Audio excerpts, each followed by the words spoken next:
5 ways to invest in the stock market. Now, before you knew anything about investing in the stock market, the first thing that came to mind when you thought about the stock market was more than likely people on Wall Street reading a bunch of charts, trying to analyze stocks and trying to make money.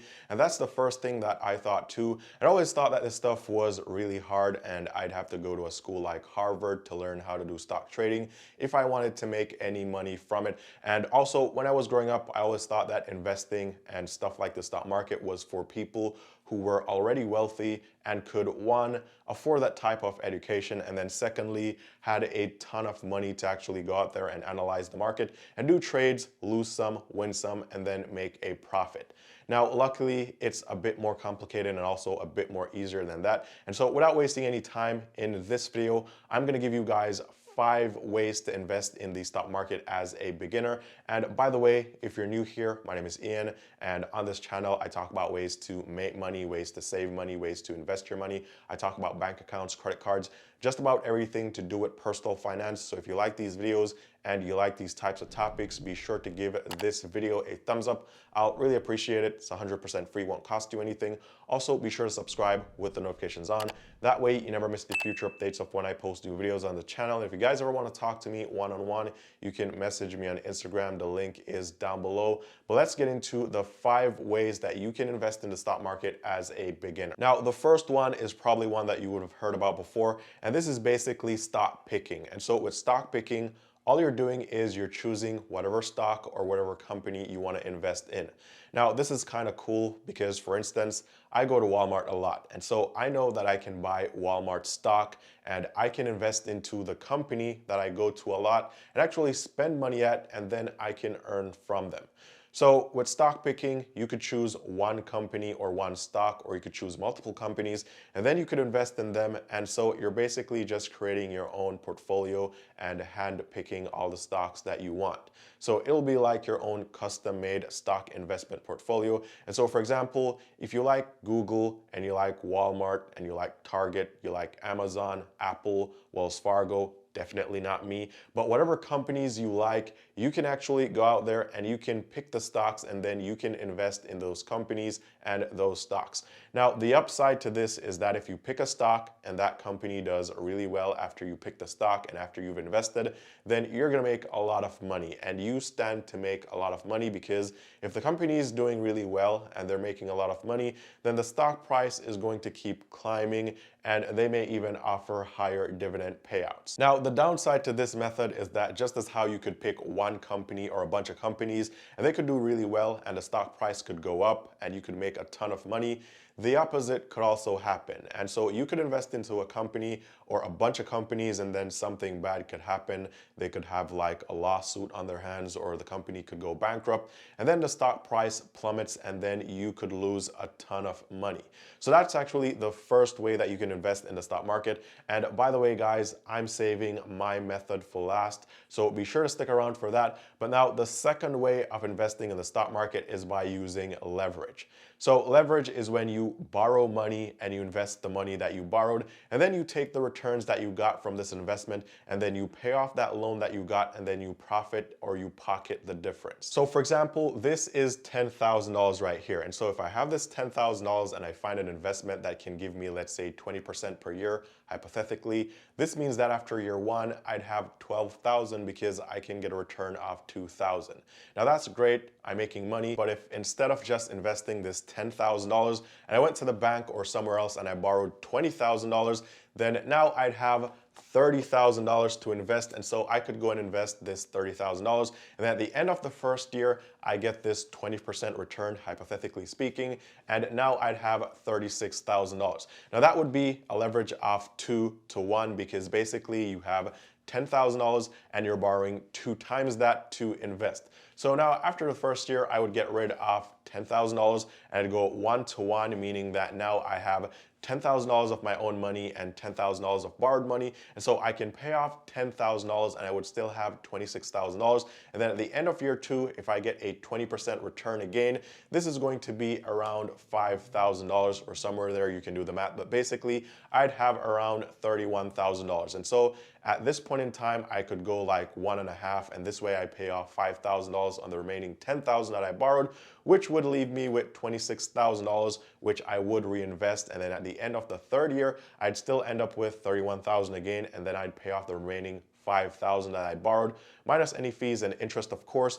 But now I'd have a total of $26,000 again, and then I'd reinvest for a 5th year, and I'd have $31,000 again. So basically, if I invested this $10,000 and I got the 20% return for 5 years, I'd have around $24,000, and that's with compounding and all that stuff. So instead of just investing $10,000, if I invested $30,000 by using leverage, then I could, at the end of 5 years, have $31,000. So the difference here would be right around $8,000. Now, the obvious pro to this is that you can make a lot more money a lot faster by using leverage to invest, but then the downside is, for whatever reason, or if for whatever reason you don't get the expected returns, then you could stand to lose a lot of money, plus you'd be in debt for the money that you actually borrowed. So it's like last year in 2021, if you invested some money in the beginning of 2021 in the stock market, then more than likely you would have ended the year making a lot because that was a good year for the stock market. But if you started investing at the beginning of 2022, then you lose a lot because this year is just not a good year for the stock market so far. So you can make a lot of money with leverage, but it's also a lot more risky. Now, the next way was created by this really smart guy called Greenwald, and this is called the magic formula of investing. Now, this is another type of stock picking, but instead of you actually picking the stocks yourself, a computer program is going to be picking the stocks for you. So the program ranks the stocks by their price and the return on capital. And so it goes through all the stocks and it gives you like a list of stocks to buy. And the entire idea here is that at the beginning of each year, you're going to buy all the best stocks that the computer program picks for you. And then at the end of the year, you're going to sell all the stocks, and all you're going to do, or this is all you're going to do every single year. And it is said that the average annualized return on this method of investing is over 30%. Now, by the way, this is large cap stocks only. And the pro here is that if you're getting 30% on average per year, then that is beating the market by a lot. So yes, you make a lot of money. But the problem I found was, what about the years when the stock market doesn't do really well? Like this year, for example, because the entire idea here is that you buy, you hold for 1 year, and then you sell it. So if I bought this year and I held for 1 year and the market was down 20%, then I'd be selling at a loss. And if the stock market didn't recover in the next year, and I also did what the computer program told me to do next year, then I'd be buying and selling at a loss again. And so the only way I see that you're really gonna make money here is if you're in it for the long haul. And so you have to take all the good years and then take all the bad years, and just to accept the fact that you're gonna lose money sometimes and you're gonna win sometimes. But overall, on average, you're gonna get more than the market average. Now, the next way of investing in the stock market is by investing in mutual funds. And mutual funds are basically an investment fund that is managed by professionals or experts. And so they'll take money from a bunch of people, they'll pull this money together, they'll buy what is known as investment securities, and then of course, you get your profits from this. And it is said that mutual funds yield around an average 17% year after year, which is pretty good. So you can make money with mutual funds, but the downside to mutual funds is that, one, they usually come with a high expense ratio. And then secondly, you've got to pay a professional or an expert to manage your investment, which may not be a lot of money right now, but over the years, in the long term, this can add up to be a ton of money. And sometimes there are also sales charges as well. So all in all, the main problem with mutual funds is that it costs you, and sometimes it may actually cost you a lot to invest in mutual funds over the long term, but you can still make really good money with them. Now, the fifth way of investing in the stock market is by investing in index funds, or actually in ETFs. And ETFs are, simply put, it's like just a big basket of stocks, and you get them grouped by like large cap companies, small cap companies, mid cap companies, top 500 performing companies, dividend paying companies. And with ETFs, The entire idea here is that instead of going out there and picking individual stocks, and we talked about this earlier on in the video, the downside to that was that you could pick a bunch of stocks, those companies could do extremely well, and you could make a ton of money very quickly, but those companies could also have lawsuits or go bankrupt or just not do good business after you bought those stocks, and then in that case you'd lose a ton of money. So instead, if you purchase an ETF, for example like the S&P 500, which has the top 500 performing stocks at any time, then that kind of balances out the risk, because more than likely, unless the entire market is down, the top 500 performing companies or stocks at any given time aren't going to be all in the red. Now, a good broad market ETF will on average yield around 10 to 12% per year. And the pro is this: it's less risky, and the con is that it's kind of like less reward when compared to the other investment options on the list. So for example, with stock picking, you have the potential to make a ton of money quickly from your pickings if you're picking the right stocks.